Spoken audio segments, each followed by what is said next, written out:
Hey friends, and welcome back to my channel. My name is Mia, also known as ChassisLassie, previously known as Chaotic Feminist. And if you don't know who I am an automotive educator and trainer, and I teach automotive employees at my day job how to become better customer service representatives. So this channel is all about teaching my consumers how to be better consumers. I'm here to teach you a thing or two about your car so you're more empowered about it in the future. To me, it's all about closing the gap between consumers and automotive employees because there is so much tension between the two of you.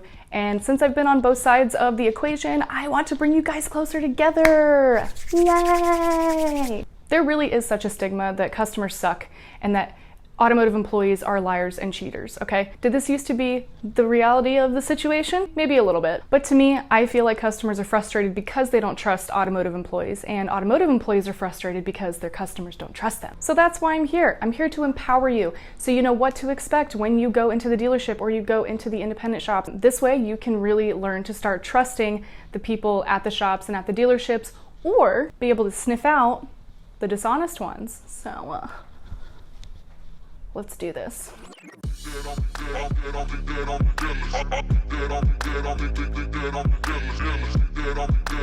All right, on today's episode, we are keeping it simple because this is really my first video that delves into expectations as the consumer. So today, we're gonna talk about step one in regards to getting your car fixed or getting it maintained, and that is what to expect when you call the shop to set an appointment. Trust me, I know that probably sounds super boring, but just bear with me, okay? 99.9% of problems that customers deal with when they go into a shop can be rectified if the expectations are set up properly from the very beginning, on both sides. If the shop is setting up proper expectations and you're giving proper expectations, it's flawless. First, we're gonna go with the dealership side of things, and then I'll talk about the independent side because there are gonna be some differences throughout. Also, side note, I do not prefer the dealership or the independent side either way. They're both great. They both have their pros and cons. I worked for both sides.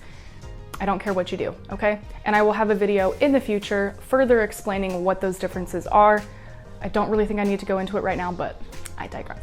First things first, it's time to call the shop. If you call a dealership, 9 times out of 10, you are probably gonna be talking to the Business Development Center for service. Sales does have a BDC, but we're not talking about them right now, are we?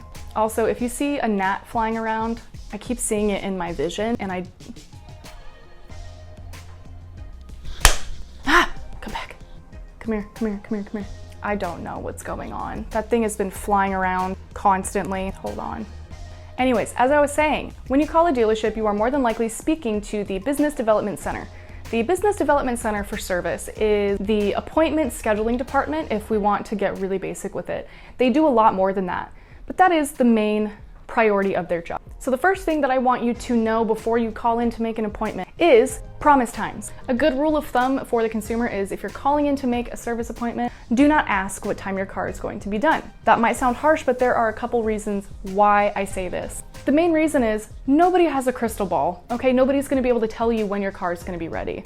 The only exception, and that is a very exception, is if you're just coming in for an oil change. But we're gonna kind of take oil changes out of the equation right now because I'm gonna get to that in a second. So let's say you're scheduling for maintenance. And really quick, the difference between maintenance and repair, I could go into it for like an hour, but I'm not going to. Maintenance is preventative maintenance. Those are the things that you do to keep your car running. Repairs are when your car breaks and something needs to be fixed, okay? So maintenance is like your yearly physical. Repair is like when you have to go to the doctor because you're not feeling well. So let's say you're calling in for basic maintenance, which includes things like oil changes, tires, alignments, tire rotations, fluids, belts, hoses, just basic maintenance that has to be done every certain amount of miles or a certain amount of years or time or whatever it may be. If you're calling in to schedule for maintenance, expect your vehicle to be with the shop for at least half a day. But to be on the safe side, I would expect it to be half to a full day. And that's more than likely what the BDC representative is going to tell you. Do not argue with them, okay? They know how to do their job.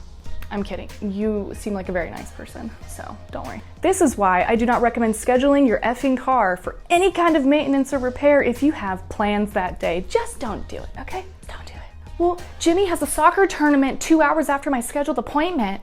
Then why did you schedule your car on the day of Jimmy's soccer tournament, Karen? Use your brain, okay? Because things can be very up in the air, especially during these unprecedented times, I think is the best way to describe that. Yeah? Okay. So yes, for maintenance, expect half a day to full day. For repairs, expect a full day or multiple days. And that is about as narrowed down as you're gonna get.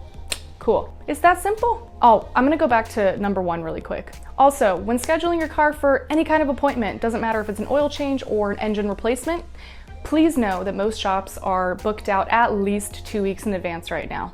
Okay? So do not call on a Saturday morning expecting to get your car in that day. The only exception to this rule is if your car breaks down and it needs to get towed in.